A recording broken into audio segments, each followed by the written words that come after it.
नाज़रीन, welcome back to दुनिया today. मेरे साथ स्टूडियोज में हैं अस्मा जहांगीर साहिबा, मेरे साथ हैं तारिक फातमी, मेरे साथ हैं नदीम मलिक और मुझे लाइन पे फ़ोन पे ज्वाइन कर रही हैं डॉक्टर आयशा सदीका। और वक्फे से पहले अस्मा जहांगीर साहिबा ये कह रही थी कि जुडिशरी ने अपनी स्पेस को ओवरस्टेप किया है, जुडिशरी ने यूनानिमस डिसीजन दिया है, शॉर्ट ऑर्डर दिया है।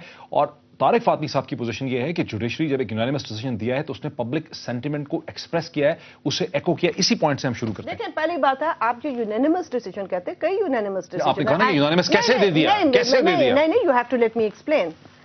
ये एक शॉर्ट ऑर्डर से दिया है 17 लोगों ने। उन्होंने कहा है जी 32 बनते हैं, कई पॉइंट्स हैं। 32 क्या बनते हैं? मतलब से this is the conclusion and some of these conclusions are very controversial. Now all 17 have agreed to the conclusion, but I don't know the reasoning of all 17. How, from what reasoning have they come to this conclusion?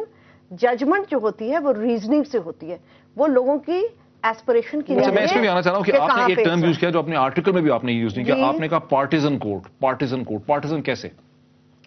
It's a very strong expression. Well, it is a strong expression. And please read the full sentence. नहीं, इसमें नहीं है use किया, आपने इधर use किया है, programme में यूज किया है, इसमें थोड़ी देर पहले। हाँ, मैं समझती हूँ, इसमें नहीं यूज किया। नहीं, मैं समझती हूँ कि जब लोगों को पता ही नहीं है कि 17 के 17 किस वजह से इस कंक्लूजन पे आए हैं, तो फिर एक शक पड़ता है कि भाई ये पार्टिजन है। वरना मुझे तो पता चले कि मिस्टर एक्स इस वजह से आए हैं, मिस्टर बी की ये लॉजिक है, मिस्टर सी की ये लॉजिक है। हाँ, वो इसलिए आए हैं। एक चीज़ डॉक्टर मोहित, जो 31 जुलाई का तफसीली फैसला था उसमें उन्होंने कहा कि रॉन्ग नोशन थी कि शायद एनआरओ को परमानेंट हासिल है, जो नहीं थी वो लैप्स कर चुका है। तो हम पार्लियामेंट को इजाज़त दे रहे हैं, जो इन्होंने कहा कि इन्होंने दोबारा से उसको लाइफ दे दी कि 120 डेज जो फेडरल के लिए और 90 डेज प्रोविंसेस के लिए दोबारा ले जाए, अगर इसको अप्रूव करना चाहते हैं। उसके अंदर ये बाइंडिंग नहीं था कि ये जो हुकूमत है ज़रूर इसको टेबल करे। उन्होंने 120 डेज का टाइम दिया था कि अगर आप अप्रूव करना चाहते हैं। हुकूमत पहले दिन ये पोजीशन ले लेती कि ये अगेंस्ट द लॉ है, हम एक कमीशन बनाते हैं, हुकूमत खुद से इनिशिएटिव ले लेती कि ये पोलिटिकली मोटिवेटेड केसेस थे, ये था, ये वो था, और ये कमीशन रिव्यू कर ले। आप सुप्रीम कोर्ट को अंदर ना आने देते, आपने इंतजार किया कि वो सारा कुछ गुजर जाए। पहले आपने टेबल किया, पार्लियामेंट्री कमेटी से क्लियरेंस करवाने की कोशिश की, शोर मचा, फिर आप चले जाते हैं कोर्ट के अंदर। 2 पेंडिंग वहाँ पिटीशन है फैसले के इंतजार में। आप क्यों सुप्रीम कोर्ट के ऊपर बर्डन कर रहे हैं ऐसे फैसलों के ऊपर जो मुकन्ना से होने चाहिए? मेरा फिर वही सवाल है पहले वाला कि अगर पार्लियामेंट ये काम नहीं करेगी तो दूसरे इदारे वो काम करेंगे, क्योंकि आप वैक्यूम क्रिएट कर रहे हैं। लोग तवक्को करते हैं कहीं ना कहीं से इंसाफ लेने की और फैसला लेने की। ये काम जो पार्लियामेंटेरियंस का था, ये जो दुनिया में बहस होती है ना, अभी इन्होंने इंडिया वाला मिसाल दी। इंडिया में भी जिन लोगों ने ये काम शुरू किया था पब्लिक इंटरेस्ट लिटिगेशन के, उन्होंने यही तहफुजात का इजहार भी किया, खुद अभी मैडम ने जिक्र किया। लेकिन वैक्यूम किसने क्रिएट किया? उस पार्लियामेंट ने जहां ये फैसला होना चाहिए था। हमारी भी फेलियर अभी इन पार्लियामेंटेरियंस की है, जहां People's Party single majority party नहीं थी, उसके साथ नून वाले भी थे, काफ वाले भी थे, एमक्यूएम वाले भी थे जो इसको एनआरओ को अपोज कर रहे हैं। तो भैया वो आपको फोरम किस लिए दिया गया? लोगों ने आपको इलेक्ट करके क्यों भेजा है? वहां जाके काम करें। अगर वहां काम करने की हिम्मत नहीं है, डर लगता है शायद उस एस्टेब्लिशमेंट से जिसको हम कहते हैं कि स्ट्रांग होगी, उसने इन्फ्लुएंस किया, तो फिर तो ये इस काबिल नहीं है कि उस पार्लियामेंट में बैठे। ये लोगों के वोटों से इलेक्ट हो गए हैं ना, उस एस्टेब्लिशमेंट से जिसका सब कहते हैं। इस पे जरा आयशा सदीका हमारे साथ है, उनको भी लाइन पे लेते हैं।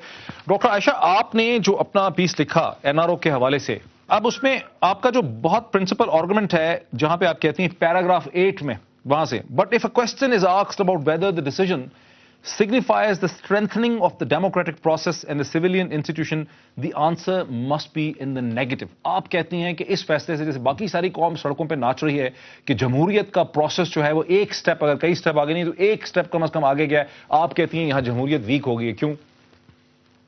देखिए, पहली बात ये है कि वो आप पार्टिजन वाली बात कर रहे हैं ना, मुझे थोड़ा सा शक है कि आप पार्टिजन हो रहे हैं, क्योंकि आपने यू जंप टू कंक्लूजन। अगर आप थोड़ा सा गौर से इस आर्टिकल को पढ़ लेते, देखें बात यह है कि जब आप कहते हैं हमारे यहाँ, हम देखें जनरलाइजेशन तो हम सारे करते हैं। आसमा, ये मैंने एक जनरलाइजेशन मेरा नहीं ख्याल कि आयशा, मेरा नहीं ख्याल पे नाच रहे, सुन तो लेना आयशा, मेरा नहीं ख्याल कि किसी ने आपका आर्टिकल पूरे पाकिस्तान में इतने गौर से पढ़ा है। ये मैं कैमरे के सामने दिखा रहा हूं और ये 3 एविडेंसेस यहाँ मौजूद हैं और ये I basically added to the programmes list afterwards. But anyway, go ahead. सुने, बात यह है कि देखें, आप जो आप कह रहे हैं ना कि जी सड़कों पे लोग नाच रहे हैं, ये भी इट्स ओपन टू क्वेश्चन कौन नाच रहे हैं। And the issue what I have, देखें, and the issue that I have tried to raise is not के इन आइसोलेशन जजमेंट पे मैं कुछ नहीं कह सकती, I am not a legal hand, but in isolation the judgement may be good, but جس environment میں وہ آئی ہے اس سے کچھ پرابلمس کریٹ ہوں گے اور اس سے جو بینیفیشری ہے وہ اسٹیبلشمنٹ لگتی ہے نہ کہ the political process. I am not commenting on the judgment itself because میری کوئی ایسی ایکسپرٹیز لیگل ہے نہیں کہ میں ججمنٹ پہ کامنٹ کروں. ان پرنسپل میں جو کہہ رہی ہوں یہ کہ ان پرنسپل اگر آپ کہہ رہے ہیں کہ جی یہ ایک کرپشن کو ختم کرنے کا ایک پازیٹیو اسٹیپ ہے, ایک آئسولیشن میں بالکل ٹھیک ہے, لیکن جس اس میں ہوا ہے مثلاً ججمنٹ جو ہے وہ بات نہیں کرتی کہ جس بندے نے جس گورنمنٹ نے یہ تھریش کیا تھا یہ سارا معاہدہ پرویز مشرف اور ان کے ساتھی کہ ان کو بھی لایا جائے, ان کو بھی اتنا قصوروار ٹھہرایا جائے, ان سے بھی انویسٹیگیشن کی جائے. اچھا ایک بات تو آپ کی صحیح ہے جس میں اس میں پرویز کیانی بھی تھے, اس کو سپورٹ کر رہے ہیں. دیکھیں آپ کی جو ایک بات ہے اور جو اسما نے another aspect of the judgment کے حوالے سے انہوں نے اپنا پیس لکھا ہے, آرٹیکل لکھا ہے, ایک کامن گراؤنڈ آپ دونوں کے درمیان ہے کہ آپ دونوں یہ کہہ رہی ہیں کہ اکاؤنٹیبلٹی اگر ہونی چاہیے تو اکراس دا بورڈ ہونی چاہیے, ڈیسیجنز میں کنسسٹنسی ہونی چاہیے. ایک سائڈ کو وکٹمائز کرنا, سارا ملبہ ایک سائڈ پہ پھینک دینا جو ہے وہ ٹھیک نہیں. لیکن آپ کے آرگومنٹ میں ایک اور جو پرابلمٹک اسمپشن ہے وہ یہ کہ جب آپ پیراگراف 8 سے شروع کرتی دیر آپ کہتی ہیں نہیں پڑھا تفصیل سے, 16 paragraphs before your by line comes, اور اس میں سے پیراگراف 8 سے لے کے پیراگراف 16 تک آپ کی اسمپشن یہ ہے کہ اگر کسی چیز سے, کسی فیکٹر سے, کسی ڈیولپمنٹ سے ملٹری اسٹیبلشمنٹ کو ریلیف ملے, ملٹری اسٹیبلشمنٹ کو ریلیف ملتی ہے تو ڈیموکریسی کو خطرہ ہے. سو ڈیموکریسی کی ساری ڈیفینیشن ڈیموکریٹک پروسیس میں نہیں ہے.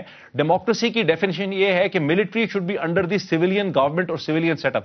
از this the only definition of democracy in your mind? I think دیکھیں آپ you are again kind of jumping ahead. میں آپ کے سارے سن لیں وہی سن بھی لیا کریں جب سوال کرتے ہیں. دیکھیں بات یہ ہے کہ نہ اس میں اتھارٹیرین سسٹم کو سپورٹ کرنا کہیں ہے, اور یہ بھی ایزمپشن ہے کہ فوج جو ہے جب وہ آئے گی یا وہ کسی سسٹم کو سپورٹ کرے گی تو وہ اس کو اتھارٹیرین نہیں رکھے گی. وہ تو خود ایک اتھارٹیرین انسٹیٹیوشن ہے, وہ اتھارٹیرینزم کو سپورٹ کرتی ہے. میں صرف یہ عرض کر رہی ہوں کہ جس انوائرمنٹ میں ایک ججمنٹ ہوا جس میں نوک جھونک جو تھی, ایکسٹینشن جو ہے سول گورنمنٹ کی اور فوجی اسٹیبلشمنٹ کی ایک طرف سے بڑھ رہی ہے, دوسری طرف یہ ہو رہا ہے کہ آپ بہت ساری ہارس ٹریڈنگ بھی ہو رہی ہے آپس میں مختلف پولیٹیکل پلیئرس کی, اور اس میں میری یہ ایزمپشن یہ بالکل نہیں ہے کہ جو پولیٹیکل گورنمنٹ ہے وہ it was not on the wrong یا اس نے غلطیاں نہیں کی. یہ میری اس میں اس ڈسکشن کو ہم آگے بڑھاتے ہیں, لیتے ہیں ایک کوئک بریک لیتے ہیں. بریک کے بعد ناظرین اسی پوائنٹ سے ہم ڈسکشن کو آگے بڑھاتے ہیں اور طارق فاطمی صاحب سے اس ڈسکشن کو آگے بڑھائیں.